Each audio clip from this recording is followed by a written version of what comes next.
Saludos oyentes de radio, gracias por escucharnos, por estar ahí, por acompañarnos y esperamos que usted lo siga haciendo durante todo el verano en la noche de radio, la noche de Dieter, hoy miércoles 16 de julio del año 2025. En apenas 3 semanas, en 23 días, se cumplirá un año de la investidura de Salvador Illa como presidente de Cataluña. Un año del bochornoso espectáculo de aquella vuelta express de pocos minutos del fugado Puigdemont a Barcelona, burlando la seguridad del Estado, Operación Jaula, le llamaron, y se les escapó a los Mossos d'Esquadra en un semáforo con un sombrero de paja. Un año del acuerdo con otra fugada y un imputado por malversación, en ese momento en disputa por el liderazgo de Esquerra, para entregar a Cataluña la independencia fiscal. Ha pasado ya mucho tiempo desde entonces, y no sé si lo recuerdan, que durante el tiempo que Pedro Sánchez encomendó a Santos Cerdán la tarea de negociar su investidura en Suiza, las crónicas, como por ejemplo la del diario El País, aquellos días escribían lo siguiente: las negociaciones con Carles Puigdemont y Jordi Turull están siendo largas. El secretario general de Junts incluso ha tenido que comprar algunos enseres personales porque no había previsto pasar tanto tiempo en la capital belga. Lo cierto es que la solemnidad con la que muchos medios, en aquel momento, trataban de vendernos que había una parte, la del gobierno de España, que se resistía a seguir avanzando en la destrucción de nuestro marco constitucional a cambio de hacer presidente a Pedro Sánchez, aquello convenció a muy pocos. Aún así, hubo quien lo intentó. Un año después de hacerse con el control del gobierno en Cataluña, el gran objetivo para Pedro Sánchez, comprobamos que la entrega siempre estuvo garantizada. Lo que había que pactar solo era el calendario. Y aquí es verdad que Sánchez no siempre ha podido escoger el momento, ni ha podido tener siempre la iniciativa. Y eso es lo que precisamente no le ha podido librar de la humillación de los independentistas siempre que estos pues, lo han considerado necesario. Lo vimos ayer con Junts, frenando a Yolanda Díaz en su intención de sacar adelante cuanto antes su plan estrella de la reducción de la jornada laboral. Ahora va a tener que esperar. Y lo hemos vuelto a ver esta mañana, en el Parlamento de Cataluña. Sesión de control este miércoles al presidente Salvador Illa, a punto, como decimos, de cumplir un año de su investidura. Hoy esperaba un día tranquilo, probablemente de celebración, después de la escenificación del lunes de ese acuerdo con el gobierno de Pedro Sánchez para acabar de perfilar el cupo, y resulta que los que se han revuelto contra él han sido sus socios de Esquerra. Como los de Puigdemont llevan desde el lunes diciendo que a ellos el acuerdo no les convence, porque ellos lo que quieren es un concierto, y que esto no les parece un concierto, pues hoy Esquerra le ha dicho a Salvador Illa que a ellos tampoco les gusta del todo. Y que están dispuestos a dejarle sin presupuestos en Cataluña. Recuerden, siempre lo hacemos en este programa, que Salvador Illa depende de Esquerra para mantenerse en el poder. Hoy ha dicho Esquerra que el plan es chapucero, que no es lo que se les prometió, que no incluye cantidades, que no incluye plazos, porque sabemos que Sánchez siempre se reserva la última carta para cuando su nivel de agonía está rozando niveles máximos. Y eso ella lo sabe. Por eso prometió una gira por toda España a principios de este año para explicarle a todos los presidentes autonómicos lo bueno que iba a ser el cupo catalán también para el resto de España, lo mucho que podía favorecer el acuerdo con Esquerra al resto de comunidades autónomas, y resulta que solo se ha atrevido a hacer 2 visitas. Una en Canarias y la otra en Aragón. Porque ella tampoco parece controlar los tiempos de Pedro Sánchez. Sin embargo, en estos últimos días, claro, todo ha cambiado.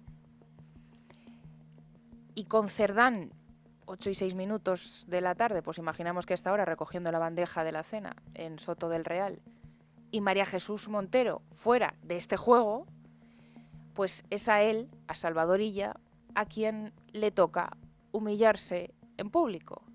Y hoy les hemos dicho sesión de control en el Parlamento de Cataluña y no ha tenido más remedio que decirle esto a sus socios de Esquerra. Queda feina per fer?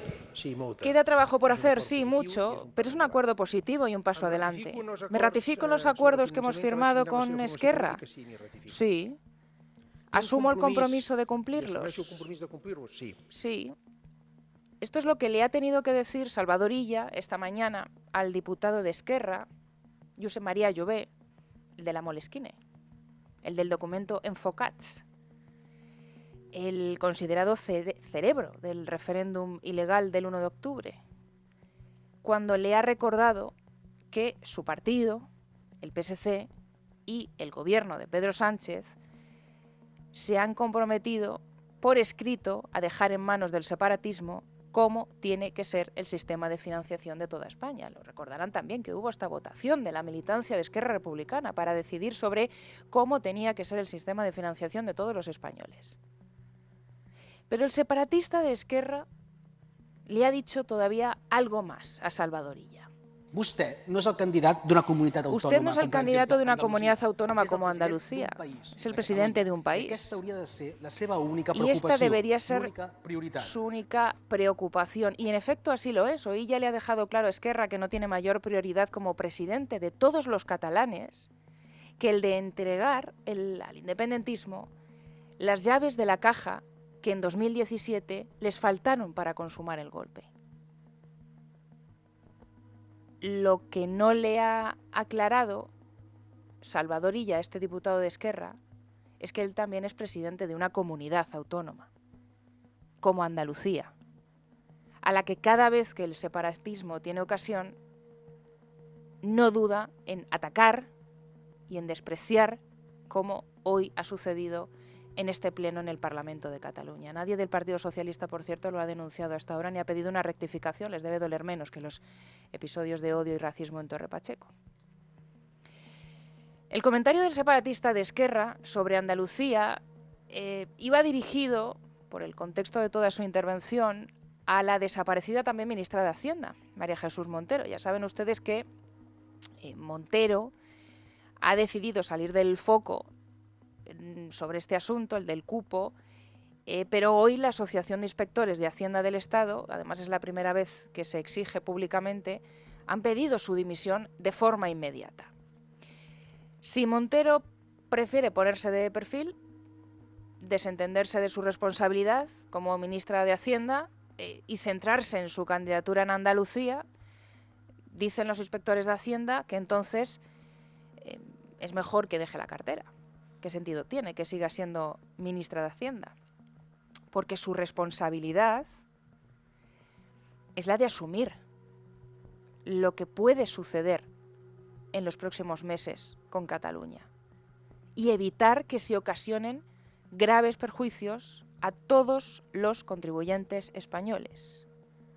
¿Qué dicen los inspectores de Hacienda? Que el acuerdo además no da detalles de cómo se va a llevar a cabo el proceso, ni objetivos claros sobre el futuro de la agencia tributaria estatal. Luego lo vamos a hablar en tiempo de tertulia política y también en la parte económica, porque hay muchas derivadas que es verdad que se están dejando al margen, sobre todo también cómo pueda afectar al fraude fiscal en Cataluña. Pero, ¿cómo puede parar María Jesús Montero lo que ella misma ha estado negociando? Hoy cuenta Voz Populi que el Ministerio de María Jesús Montero está tratando de frenar la salida masiva de funcionarios de Cataluña por el cupo, que está restringiendo la movilidad de estos trabajadores públicos y está destinando las próximas promociones a Cataluña básicamente para impedir ¿el qué? Pues una desbandada. Fuentes consultadas por este programa nos dicen que en Cataluña están expectantes a ver cuál es la siguiente decisión que pueda tomar el gobierno de España haciendo, por supuesto, hincapié a algunos de estos funcionarios en que sería inasumible la gestión, la recaudación, la liquidación del principal de los impuestos que tienen las administraciones, que es el IRPF. Ya les hemos venido recordando en este programa, porque lo del cupo no es nuevo, los siguientes pasos que habría que dar para que el acuerdo con Esquerra tome forma. Habría que modificar la Ley de Financiación de las Comunidades Autónomas, la LOFCA, la Ley del Sistema de Financiación de las Comunidades Autónomas del Régimen Común y la Ley del Régimen de Cesión de Tributos del Estado a la Comunidad Autónoma de Cataluña. No se trata solo de ceder la gestión de los impuestos, es que también hay que modificar la ley. Y para todo esto, el Gobierno necesita los votos de todos sus socios de investidura. Ahora mismo las cosas están complicadas. Solo con que Pedro Sánchez consiga aprobar la reforma de la Ley de Financiación, es decir, de la LOFCA, ojo, porque esto ya sería el principio o el primer paso para el fin del sistema de financiación autonómico en España. Y aquí es donde está verdaderamente la alarma y el problema. ¿Qué pide Puigdemont? ¿Qué quiere Puigdemont? Pues que Cataluña quede excluida del régimen común previsto en la LOFCA y que haya una ley específica para la financiación de esta comunidad. Esto junto a la cesión del 100% de los impuestos. Es decir, un concierto, que es lo que hoy le han transmitido los de Junts en el Parlamento catalán en esa sesión de control al presidente de Cataluña, el socialista Salvador Illa. Esto no nos gusta, no es suficiente. Un dato que lo cuenta Carlos Cuesta en Libertad Digital y que luego nos va a explicar con más detalle porque lo vamos a tener aquí en la tertulia política. Esquerra ha diseñado el sistema del cupo catalán para quedarse con 30.288 millones de euros que no les corresponden. Claro, aquí cada uno maneja su parte y es verdad que Esquerra cuenta con una ventaja frente a Junts en esta partida. Esto también va de una competición interna dentro del propio independentismo. Los de Puigdemont quieren que los dos partidos vayan a una, pero esto va a ser complicado. Oriol Junqueras es quien controlaba la Consejería de Hacienda mientras se estaba organizando el golpe en octubre de 2017 en Cataluña. Por lo tanto, sabe cómo poder manipular o cómo poder retocar todas estas partidas y de dónde salen esos cálculos que, como decimos, luego nos va a contar Carlos Cuesta de dónde se extraen. 30.288 millones de euros para Cataluña que no les corresponden. Hoy Esquerra le dice a ella, no es suficiente con lo pactado el lunes, no vemos cifras, no hay plazos, queremos más. Y Junts, concierto o nada. Pero hace un par de semanas decía el diario.es que la obsesión de Pedro Sánchez, que él pensaba que con este asunto podía controlar el debate público y al menos marcharse de vacaciones, pues demostrando que la situación pueda estar bajo control respecto a sus socios. Decía el diario.es hace un par de semanas que la obsesión de Sánchez era la de que estos días pasen muy, muy deprisa, que llegue cuanto antes el 1 de agosto. Todo el mundo de vacaciones, nosotros no, y que en septiembre ya se verá. Contaba el diario El País el domingo que el gobierno cree que ha pasado el peor momento, que querían tumbarles antes del verano y que han fracasado, y que Sánchez y su equipo creen que lo peor ya ha pasado. Saben que puede aparecer algún susto más por parte de la UCO, quedan 2 informes pendientes, luego vamos a contarles esto, pero que consideran que ahora mismo, a esta hora, podrían marcharse tranquilos de vacaciones. Bueno, la amnesia estival que tanto ansía Sánchez va a ser complicada, porque ahora les vamos a contar las novedades sobre los informes de la UCO que están pendientes de ver la luz, pero si hay un momento en el que Sánchez necesite una mano, parece que es este, porque así nos lo dicen los hechos. Llevábamos días preguntándonos cuándo se activaría la anunciada Operación Zapatero, la tournée mediática que se nos había prometido hace semanas. Navegaste más allá del horizonte, luchando contra krakens y surcando tormentas. Tu para golpeó la tapa de un cofre perdido hace siglos, mientras preparabas una lasaña. Tu imaginación es libre cuando escuchas. Descubre audiolibros de aventuras en Audible.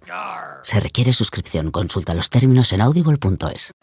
Navegaste más allá del horizonte, luchando contra krakens y surcando tormentas. Tu para golpeó la tapa de un cofre perdido hace siglos, mientras preparabas una lasaña. Tu imaginación es libre cuando escuchas. Descubre audiolibros de aventuras en Audible.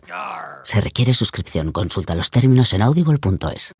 Estuvimos aquí dedicando varios días en este programa a la desaparición del expresidente del gobierno. Hubo una ocasión incluso en la que le preguntaron por Pedro Sánchez y dijo aquello de que hace mucho calor y que es necesario que venga un poco de frío para templar la situación política. No quiso mojarse más. Se nos prometió una tournée mediática inminente por parte de Zapatero y no la vimos. Pero, Lucía, el momento ha llegado. Rubén Fernández, en Libertad Digital, nos contó hace un par de semanas que el expresidente del Gobierno, como ya había hecho en otras ocasiones, iba a volver al rescate de Pedro Sánchez para revivir la moral del PSOE después del palo que supuso en el partido la encarcelación de Santos Cerdán. El Confidencial también publicó la semana pasada que Zapatero estaba preparando una ronda de entrevistas para echar una mano a Sánchez. Sin embargo, de repente, Zapatero desapareció. Ni rastro de esa ronda de entrevistas. Hasta ayer, día en el que reaparece a ultimísima hora de la noche en el programa de Xavier Fortes en Radio Televisión Española. Las entrevistas políticas suelen ser un poco antes. La de ayer se dejó para el final del programa. Su desaparición mediática ha coincidido en el tiempo, además, con una serie de noticias que se han publicado sobre Zapatero en estas últimas horas. Por ejemplo, esta de Objective. Zapatero usó al jefe de la Audiencia Nacional para indagar si le investigaban por Venezuela. O esta otra. Un informe del exjefe de inteligencia de Chávez vincula a Zapatero con la empresa española Duro Felguera. O la confesión que hizo el propio Aldama hace también casi un mes en el programa de Iker Jiménez en 4, cuando dijo que Zapatero usó su avión privado para ir desde Caracas a República Dominicana. O esta otra, Zapatero se reunió con Ábalos en Transportes para que acelerase el rescate a Plus Ultra. Y ahora vamos a ir con esta última. Pero antes, comentarles que ayer, después de haber estado desaparecido públicamente durante varias semanas, pues Fortes, sin embargo, no le preguntó a Zapatero por ninguna de estas noticias que se han publicado en estos últimos días. Nada, ni siquiera por la confesión del propio Aldama, que dijo que explique Zapatero qué hacía pidiéndome que yo le llevase mi avión privado desde Caracas a Dominicana. Solo le preguntó el periodista de Televisión Española de forma muy genérica por los casos de corrupción del Partido Socialista, así muy por encima. El expresidente del Gobierno pues hizo lo que se esperaba de él, que para eso estuvo ayer en Televisión Española, salir en defensa de Pedro Sánchez. Con esto de Ábalos y de Cerdán, Sánchez está en su peor momento político como presidente del gobierno de coalición. Para algunos está así desde que empezó su carrera política. Yo creo que no había nacido Pedro Sánchez y la derecha ya estaba pidiéndole su dimisión, sin saber si iba a ser presidente del gobierno. Yo creo que para ser objetivos, porque esto es constatable, el día que salió el informe de Santos Cerdán, que a todos nos sorprendió absolutamente. Yo he tenido una relación en los últimos tiempos con Santos Cerdán, expresé mi confianza públicamente. O sea, nunca he tenido el más mínimo síntoma de un comportamiento que pudiera llamar la atención.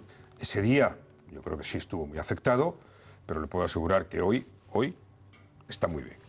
Bueno, esto es lo que dice Zapatero, que hoy está muy bien. Antes lo decía el propio Sánchez, ahora lo dice Zapatero por él. La semana pasada les contamos en este programa la noticia que había publicado de Objective sobre Zapatero y sobre Plus Ultra. Resulta que el presidente del Gobierno se reunió con el entonces ministro de Transportes, con José Luis Ábalos, para que acelerase el polémico rescate a la aerolínea venezolana. El encuentro se produjo en el ministerio y Zapatero insistió en que se le otorgase la condición de empresa estratégica a Plus Ultra para que pudiera acceder al fondo habilitado por la SEPI. Con la ayuda de Ábalos, Zapatero presionó al entonces secretario de Estado de Transportes, a Pedro Saura, cuyo papel fue determinante para avalar esa ayuda de 53 millones de euros del Gobierno a la aerolínea que, insistimos siempre, solo tenía un avión. Hoy cuenta el mismo diario que Koldo García fue testigo de esa reunión entre Zapatero y Ábalos en el Ministerio de Transportes. el exasesor del entonces ministro no pudo evitar hacer un comentario en privado a uno de los presentes en la sala contigua, y cito textualmente: estos se van a forrar con Plus Ultra. Por el momento no sabemos si Zapatero y Ábalos se forraron con esta operación, pero sí sabemos que una aerolínea con tan poca relevancia en el mercado nacional pudo conseguir una ayuda pública multimillonaria y que Zapatero habría mediado para que se llevase a cabo esta operación. Hablando del rescate, hoy cuenta el Confidencial también que el Tribunal Supremo ha abierto una segunda vía para que la SEPI desclasifique el rescate de Plus Ultra. La Audiencia Nacional obligó a Plus Ultra a entregar toda la documentación sobre esta ayuda de los 53 millones que se concede, saben, en plena pandemia en el año 2021. Bueno, pues la Abogacía del Estado y la compañía recurren la sentencia y ahora el Supremo ha admitido a trámite ese recurso de casación, que ya es el segundo, y esto da lugar a abrir una nueva vía de desclasificación para el rescate a Plus Ultra, que tanta y tanta polémica generó, así que veremos a ver en qué acaba esto. 8:21 de la tarde, dos asuntos más de este miércoles en lo informativo, porque del mismo modo que hoy el día va de reapariciones forzosas, pues también tenemos nuevas fugas, podríamos decirles. Vamos a contar el último movimiento en Traxa, la empresa pública que está en el punto de mira por el caso Jessica. Lo publica el diario El Mundo. El director de asesoría jurídica y cumplimiento legal de la empresa pública, Alberto Fernández Blasco, ha cesado en el cargo menos de un año después de incorporarse a la compañía. Lucía, es verdad que todavía no se ha oficializado, pero ya lo publica el diario El Mundo. Sí, estamos hablando de la salida del máximo responsable legal en plenas investigaciones internas en Traxa, la empresa pública. Fuentes oficiales de la empresa atribuyen la salida de Blasco a motivos personales. Alberto Fernández Blasco se incorporó al ente público a finales del año pasado, mucho después de que la expareja de Ábalos fuese contratada en Traxatec, la empresa filial que la empleó entre marzo y septiembre de 2021. En todos esos meses, ella nunca fichó. Es decir, Lucía, que el máximo responsable legal de Traxa, que no ha coincidido con Jessica o en la etapa de Jessica en la empresa pública, sin embargo, dice que se marcha. ¿Esto por qué? Pues la clave la da Paula María en su crónica en El Mundo. Su departamento es responsable también del desarrollo y la supervisión de las auditorías que está llevando a cabo la compañía estatal para depurar responsabilidades por el fichaje de la expareja del exministro socialista. Por tanto, internamente hay varias líneas de investigación abiertas por el caso Jessica y alguna de estas investigaciones habría escapado al pleno directo control de la dirección de Blasco, lo que, según dicen fuentes del ámbito sindical al diario El Mundo, es algo que habría contribuido también a su decisión de abandonar la compañía. El letrado al final es quien debe defender y representar los intereses de Traxa en los tribunales. Además, y en virtud de las atribuciones propias de su cargo, es el encargado del efectivo cumplimiento de la ley por parte de la compañía. Pues ahora se entiende mucho mejor, claro. Y esta tarde el Congreso de los Diputados ya ha remitido a la UCO toda la información que le requirió la semana pasada sobre los pagos efectuados por la Cámara a José Luis Ábalos. A los agentes de la Guardia Civil no les salían las cuentas. Entre el 2014 y el 2024, la agencia tributaria constató que Ábalos habría percibido del Congreso, en concepto de retribuciones, dietas y complementos, un total de más de 750.000 euros. Sin embargo, la cantidad que se reflejaba en las cuentas bancarias del exministro socialista en esos mismos años era de 80.000 euros.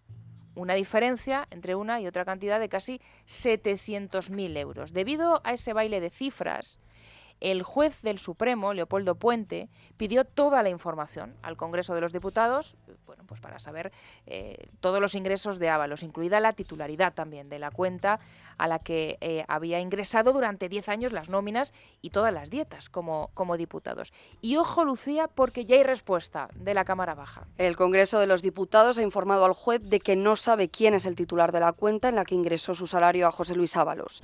La Cámara Baja asegura que no tiene la confirmación de de que la cuenta bancaria donde fue ingresando las nóminas de Ábalos sea de titularidad suya. De la documentación aportada se desprende que hasta su expulsión del PSOE en febrero de 2024, el Congreso abonaba a Ábalos su salario en cuentas del Grupo Parlamentario Socialista. Luego eran los responsables del PSOE quienes transferían a su vez el dinero a las cuentas del exministro después de restar un porcentaje en concepto de colaboración con el partido. Pero ya a partir de marzo de 2024, cuando José Luis Ábalos pasa al grupo mixto, la nómina le empezó a llegar directamente a una cuenta de la que el Congreso no saben quién es el titular. El salario mensual de Ábalos, como diputado, siempre superó los 5.000 euros antes de convertirse en ministro de Transportes en 2018. Tras salir del gobierno en 2021, no bajó nunca de los 6.000 euros. Hubo incluso un mes, el de abril de 2016, que llegó a cobrar casi Esmeralda 9.500 euros. Bueno, esos documentos también indican que entre 2014 y mayo del 25, Ábalos cobró 13.000 euros únicamente por el uso de su vehículo particular. En cuanto a las dietas, constan ingresos de 120 euros por una jornada parlamentaria en Melilla y la misma cantidad por una visita al cuartel de los GEO de la Policía Nacional en Guadalajara. El Congreso también le abonó dietas por viajes al extranjero, por ejemplo, más de 1.000 euros por asistir en Georgia a la Asamblea de la Organización para la Seguridad y la Cooperación en Europa, 750 euros que percibió por participar como observador internacional en las elecciones de Montenegro. Entregó también a Ábalos tickets de restaurantes y de bares con las consumiciones que hizo. En 2008, durante su asistencia en Nueva York a otra cumbre, por ejemplo, pasó 4,20 euros de una botella de agua. Y lo más polémico, lo más comentado, quizá por el precio, claro, 6,35 euros por un latte macchiato. Café realmente caro. Ha avanzado la periodista Ketty Garat que antes del mes de agosto va a salir un informe patrimonial sobre las cuentas de José Luis Ábalos. Y ojo porque también, según cuenta hoy, por ejemplo, OK Diario, la UCO está ultimando otro informe demoledor sobre la gestión del actual presidente, al que estamos esperando del Congreso, y es presidenta de Baleares, Francina Armengol, por su papel en la compra de mascarillas fake a la empresa de la trama durante la pandemia. Dice este periódico que el informe será presentado al juez de la Audiencia Nacional, Ismael Moreno, antes de que acabe el verano, y apuntan a que podría suponer el fin de la carrera política de Francina Armengol. Veremos a ver qué contiene ese informe y sobre todo en qué momento sale. No nos vamos a adelantar, pero sí es importante recordar ese titular que les mencionábamos antes, del diario El País, el domingo, información de Carlos Cue. El gobierno cree que ha pasado el peor momento. Querían tumbarnos antes del verano y han fracasado. Cree Pedro Sánchez que lo peor ya ha pasado. Bueno, todavía quedan muchas semanas hasta el 1 de septiembre, todavía quedan muchos días hasta el 1 de agosto, principios del mes de agosto, que será cuando inicie sus vacaciones el presidente del gobierno. Nos dijo anoche Zapatero que Pedro Sánchez está bien. A él todavía no le hemos escuchado volverlo a decir. Solo hay que esperar las próximas horas para ver qué pueda salir y atentos a las novedades que vamos a publicar hoy mismo a las 9 de la noche en Libertad Digital. La noche de Dieter es radio, con Esmeralda Ruiz.